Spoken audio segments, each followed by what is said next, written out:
आपण पुन्हा एकदा आपल्या माझाच्या क्रिकेट स्टेडियममध्ये आलेलो आहे, कारण मॅच आता स्लॉग ओव्हर्समध्ये आहे. पहिल्या इनिंगच्या पाकिस्तानला आपण थोडंसं कुठेतरी कंट्रोल केलं होतं असं वाटत होतं, पण पुन्हा एकदा रन रेट 6च्या वर गेलेला आहे आणि आता 275च्या आसपास पाकिस्तान टीम पोहोचलेली आहे. 3 विकेट्स गेलेल्या आहेत. अजूनही 7 ते 8 ओव्हर बाकी आहेत. अजूनही आपण कंट्रोल करू शकतो आणि 300च्या आसपास आपण स्कोर ठेवू शकतो. 262ला 3 अशी आत्ताची स्थिती आहे. आता हाफिज आणि बाबर हे दोघे मैदानात आहेत आणि सरफराज अहमद जो बॅटिंगला यायचा आहे अजून, त्याच्यामुळे त्यांच्याकडे अजून एक तडाखेबंद फलंदाज बाकी आहे. मात्र तरी देखील आपण ज्या पद्धतीने मगाशी बघितलेलं होतं, फखर आउट झाल्यानंतर रन रेट कुठेतरी कंट्रोल होईल असं वाटलं होतं, पण तो काही झालेलं दिसत नाही फार, कारण 275च्या आसपास आता पाकिस्तान पोहोचलेली दिसते आपल्याला. आणि आत्तापर्यंतच्या खेळामध्ये कोणते 5 असे महत्त्वाचे पॉईंट्स राहिले ज्याच्यावर आत्तापर्यंत ही मॅच जी आहे ती गेलेली आपण बघतोय. हे कोणते 5 मुद्दे होते? सगळ्यात पहिल्यांदा भुवनेश्वर कुमार आणि जसप्रीत बुमराह ज्यांच्याबद्दल आपण बोलत होतो. न्यू बॉलवर ब्रेक थ्रू मिळाला नाही आणि तिकडेच कुठेतरी आपल्या स्ट्रगलला सुरुवात झाली. दोघांनाही जोडी फोडण्यात अपयश आलं.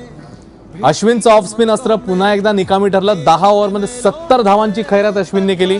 फिरकी गोलंदाजी आपली पूर्णपणे फ्लॉप ठरलेली आहे. आज पाकिस्तानी फलंदाजांनी क्षेत्ररक्षकांवर दबाव टाकला. सिंगल्स चांगल्या काढल्या, एकेरी दुहेरी धावा उत्तम काढल्या त्यांनी. विराट कोहलीची कॅप्टन्सी पुन्हा एकदा आपण आपल्या क्रिकेट एक्सपर्टना विचारणार आहोत की कॅप्टन्सीमध्ये कुठेतरी चुका झालेल्या आपल्याला दिसत आहेत. बॉलिंग चेंजेस असतील किंवा अन्य फिल्डिंग प्लेसमेंट असेल. जीवदान मिळाल्यानंतर फखर जमानने ठोकलेलं शतक, जसप्रीत बुमराहचा तो नो बॉल, त्याच्यानंतर 3 वर होता तेव्हा फखर जमान आणि त्याच्यानंतर त्याने सेंचुरी ठोकलेली आहे. त्यामुळे हे सगळे मुद्दे जे आहेत ते कुठेतरी पहिल्या इनिंगमध्ये आपल्याला फार क्रुशल ठरताना दिसतात. आपण आपले क्रिकेट एक्सपर्ट प्रवीण आमरे आणि द्वारकानाथ संजगिरी यांच्याकडे जाणारच आहोत.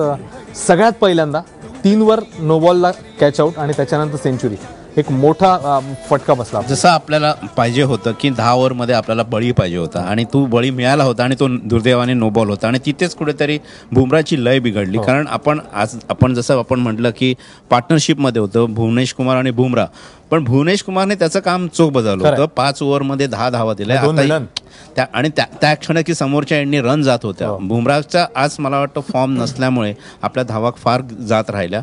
पण आता आपल्याला खरी कसोटी आली की जी शेवटचे 7 जे निर्णायक आहे. आपण अनेक वेळा पाहिलं की शेवटचे 5 षटकं ही निर्णायक असतात, शेवटचे 30 बॉल, कारण का त्यामध्ये जी रन रेट असतो तो 6 पासून 6.5 पण होऊ शकतो आणि तेच जो 0.5 आहे तो फार क्रिटिकल असू शकतो. पण नक्कीच की बुमराहला जर ती तो नो बॉल नसता तर मला वाटतं आपण बऱ्याचशा 50 धावा आतापर्यंत कमी झाल्या असत्या. खरं. आपण पुन्हा एकदा संजगिरी सरांकडे जाऊया. जसं यांनी सांगितलं की तो एक नो बॉल तर आहेच, पण मिडल ओव्हर्समध्ये जिकडे कुठेतरी मॅच थोडीशी ड्रिफ्ट होऊ शकते तिकडे आपल्याला विकेटच मिळाली नाही. खास करून अश्विन आणि जडेजा दोन्ही फिरकी फ्लॉप ठरल्यानंतर केदार जाधवला आणायला एवढा उशीर का केला? मला असं त्या क्षणी असं वाटलं की बहुतेक अश्विन विराट कोहलीच्या नात्यात तरी असावा किंवा म्हणाल तसं जर राग असावा, कारण काही कळतच नव्हतं की तो त्याला मारला जात आहे. कधीतरी त्यांनी आणि बरं गेल्या मॅचला जाधवनी विकेट्स काढून दिल्या होत्या, प्रयत्न तरी करायला पाहिजे. आणि शेवटी असं आहे की तुम्ही जोडी फोडण्यासाठी प्रयत्न हा करायला पाहिजे. जर अश्विन चालत नसेल, जर जडेजा चालत नसेल तर मग काहीतरी कुठला तरी प्रयत्न व्हायला पाहिजे. असं वर्स्ट केसमध्ये काय झालं असतं की तेवढ्याच रन दिले असतं, पण निदान प्रयत्न केला असं म्हणायला. दुसरी महत्त्वाची गोष्ट अशी आहे की फील्ड प्लेसमेंट जी लावली होती विशेषतः जडेजाला, त्याला तो फकर कंटिन्युअसली स्क्वेअर कट मारत होता याच्यातून आणि तिकडे प्लेअर नव्हता, त्या क्षेत्ररक्षक नव्हता. ही गोष्ट अत्यंत तुझी वाटली.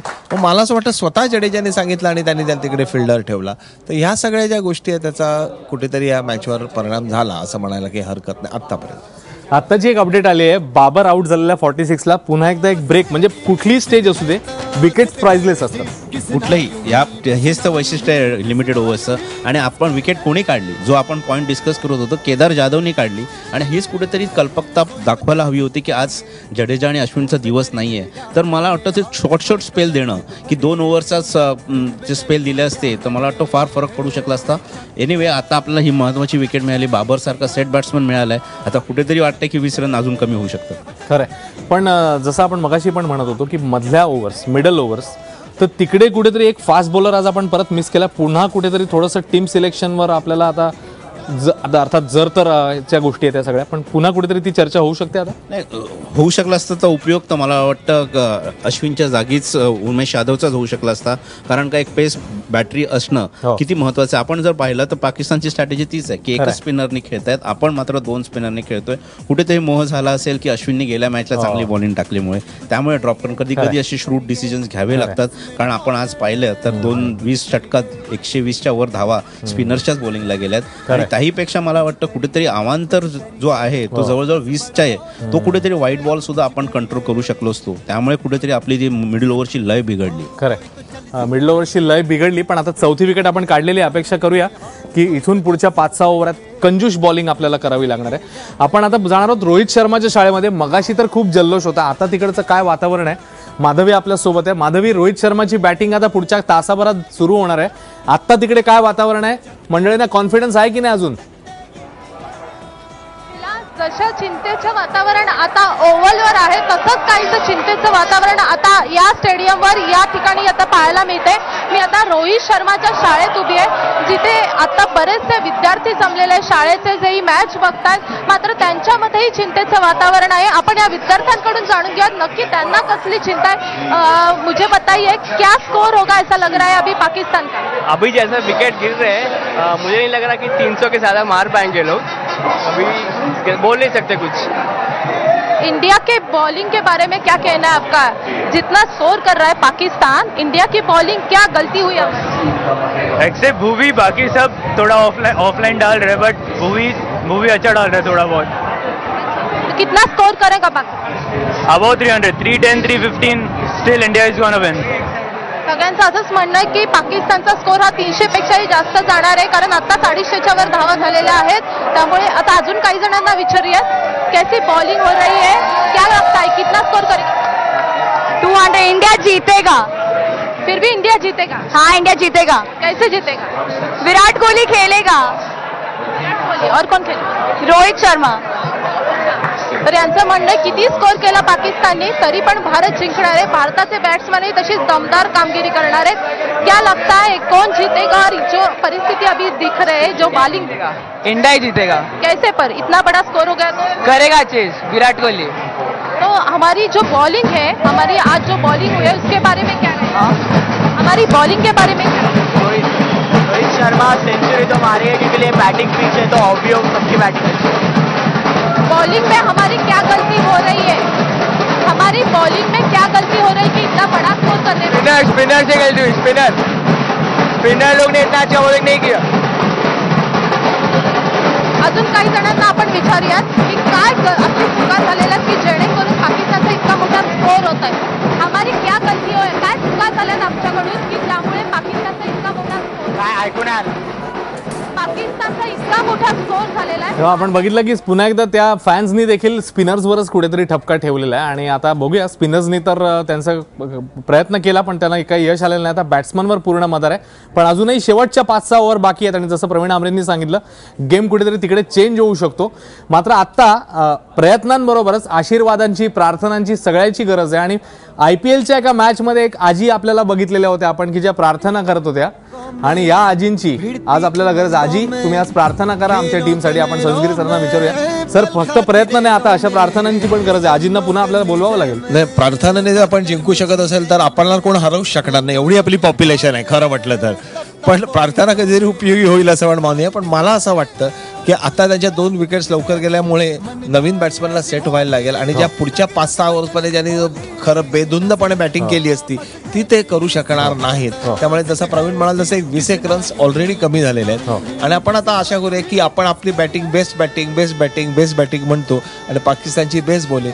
जर बेस्ट बॅटिंग अशा विकेटवर जर रन्स करणार नसेल तर त्यांनी कधी करायचे? आपल्याला मॅच जिंकून द्यायची तर त्यांनीच आता द्यायला लागणार आहे.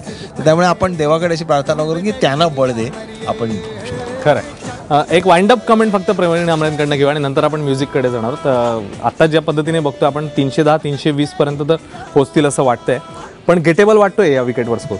नक्कीच आपण जसं आपण जी स्ट्रॅटेजी ठेवली की आपण 8 फलंदाज ठेवलेत स्पेशलिस्ट आणि मला वाटतं की आपल्याला ही जे पण टार्गेट असेल तर 300 बॉलमध्ये म्हणजे जर 300चा असेल तर मला वाटतं 50 6 ब्लॉक्स करावे लागतील की आपण कसे 50-50 धावा करू आणि त्या पद्धतीने आपला स्ट्रॅटेजी करेल कारण नक्कीच आपला प्लॅन बी वर जातोय आपण जेव्हा कुठलाही कर्णधार असो पूर्ण टीम असेल की आपण 250च्या आत हे टार्गेट होतं आज 50 एक्स्ट्रा धावा करायच्या आहेत मग त्यासाठी त्या 10चे सेट जर 5 आपण केले एक्स्ट्रा तर आपण नक्कीच हे करावे लागेल मिडल ओव्हर्समध्ये आपल्याला थोडी कॅल्क्युलेटिव्ह रिस्क घ्यावी लागेल आणि हे आपल्याला आव्हान स्वीकारावं लागेल खरंय जसं प्रवीण आमरेंनी सांगितलं की 10 ओव्हरचे सेट करूनच आपल्याला पुढे जावं लागेल मोठं 50 ओव्हरचं टार्गेट बघायची गरज नाही पण सध्या तरी पुन्हा एकदा पहिल्या जसं मी म्हटलं की शेवटच्या 5 ओव्हरमध्ये त्यांना आपल्याला स्कोर कंट्रोल करायचा आहे आणि त्याच्यासाठी या क्रिकेट एक्सपर्टनी तर पॉझिटिव्हिटी दिलीच आहे अजितनी देखील प्रार्थना केली तिकडे पण म्युझिकमधनं पुन्हा एकदा आपण आपल्या टीमला चीअर अप करूया कारण आता बॉलर्सचं काम तर होत आलेलं आहे पण बॅट्समनकडनं खूप मोठ्या अपेक्षा आहेत तर मी केयूरकडे पुन्हा जाणार आहे आणि केयूरला सांगणार आहे की आता म्युझिकल चीअर अप आपल्या बॅटिंगसाठी केयूर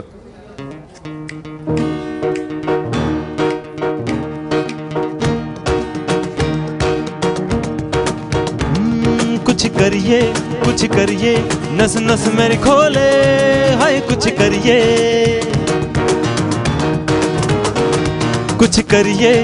करिए बस बस बड़ा बोले अब कुछ करिए हो कोई तुम करिए तू बदरिया मरिए हाँ कोई तो जिद करिए तू बदरिया मरिए चक दे इंडिया चक दे इंडिया चक दे इंडिया चक दे इंडिया